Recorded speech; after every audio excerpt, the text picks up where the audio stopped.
en écrivant cette série, qu'est-ce qui vous a fasciné le plus?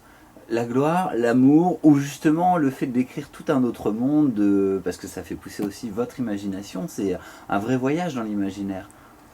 Ben, c'est en fait les deux. Pour moi, Phobos, c'est un livre qui à la fois a une partie romance affichée, c'est-à-dire ce jeu de speed dating, cette séduction qui est mise en scène, qui est un peu un amour frelaté, ne va pas empêcher de vrais sentiments d'émerger. Et ça, c'est un des enjeux des personnages. Mais en même temps, on est dans un thriller, et ces candidats, ces 12 prétendants qui ont signé pour partir, ont peut-être signé un contrat dont ils n'ont pas lu vraiment toutes les clauses, ou dont ils ne maîtrisent pas tous les tenants et les aboutissants. Et ça, c'est l'aspect thriller, c'est l'aspect angoisse qui est très fort dans Phobos. Phobos, c'est la peur en grec, comme je le disais. Et le roman est construit, parce que c'est un roman qui parle de l'image, un peu comme un script finalement, avec des changements de focale. On est tantôt sur Terre, tantôt sur Mars, tantôt sur le vaisseau, tantôt du côté des prétendants, tantôt du côté des spectateurs qui suivent l'émission, avec un chant, un contre-chant et un hors-chant qui s'alternent de manière assez saccadée, avec un rythme qui s'accélère jusqu'au bout. En abordant tous ces thèmes-là, il y a une critique de notre société d'aujourd'hui. Je pense qu'il y a en tout cas un pas de côté, un pas de recul pour regarder ce qui est en train de se passer, cette société qui de plus en plus est gouvernée par l'image, on pourrait dire par la dictature de l'image et de l'instant. À travers les réseaux sociaux, à travers les téléréalités, on se met en scène en permanence, on recherche d'avoir le plus de likes, et c'est une course en avant, peut-être une fuite en avant, on peut se demander à quoi elle aboutit. Dans Phobos, elle aboutit à quelque chose qui n'est peut-être pas très heureux. Il y a l'argent aussi, justement, dans Phobos, parce que tout ça coûte de l'argent, c'est sponsorisé par des marques. Il y a un côté assez pervers du poids des entreprises aussi. Quand elles ont beaucoup d'argent et beaucoup de moyens, on a la sensation qu'elles vont prendre le pas sur nos gouvernements. Enfin. Mais c'est déjà quelque chose qui se passe aujourd'hui. On a la sphère privée qui prend de plus en plus d'importance par rapport à la sphère publique. L'exemple de Mars One, mais aussi d'autres projets privés qui veulent prendre le relais de la conquête spatiale, c'est vraiment symptomatique par rapport à ça. Auparavant, on n'envisageait pas qu'une autre structure, qu'un gouvernement puisse financer ces projets à long terme. Maintenant, c'est différent de nos jours. Et dans le cadre de Phobos, j'ai poussé le trait encore un peu plus loin, mais à peine plus loin. La NASA a été mise en vente par le nouveau gouvernement hyper-libéral des États-Unis, et c'est un fonds d'investissement privé, d'ailleurs très mystérieux. On ne sait pas trop qui le dirige, il s'appelle Atlas, qui rachète la NASA, tous les équipements, les vaisseaux, les installations déjà larguées sur Mars, et va décider de rentabiliser cela le plus vite possible, en embauchant une personnalité qui est issue justement de la télé-réalité, Serena McBee, qui est à la fois psychiatre et productrice exécutive, et c'est elle qui va vraiment monter de toutes pièces ce speed dating, cette émission à travers l'espace. C'est elle également qui va recruter les 12 prétendants, et c'est elle finalement qui tire les ficelles du roman.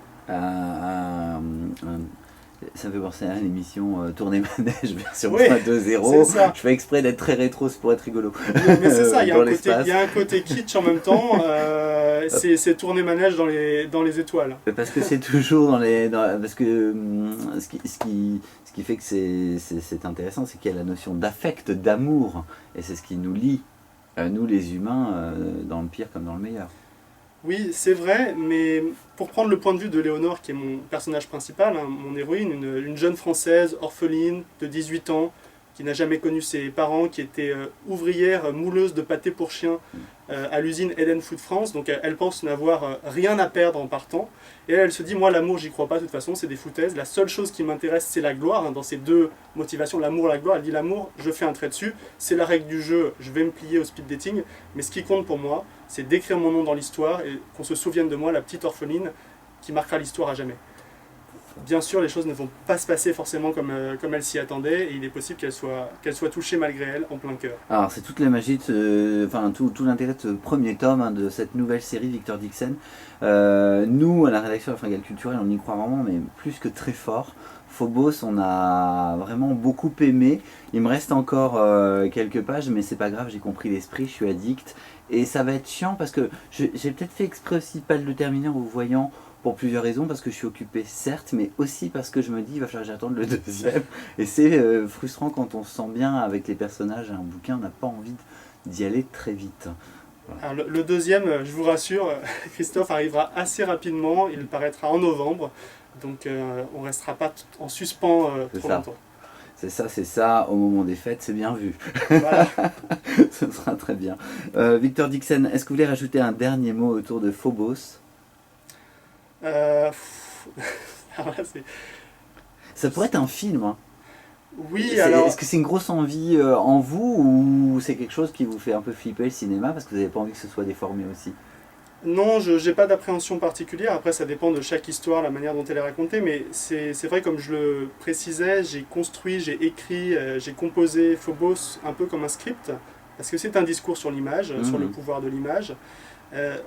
Aussi, la transition vers un vrai film, une série télé ou un film, me semblerait assez naturelle. C'est clair. Voilà, donc ça serait légitime là en l'occurrence. Ce serait très très très clair et très logique. Surtout qu'en plus, nous on le publiera, hein, parce que le but du jeu c'est fait pour ça. Là, avant de commencer l'interview, vous m'avez fait voir le book trailer qui est très très réussi et qu'on mettra aussi en ligne en même temps que l'interview.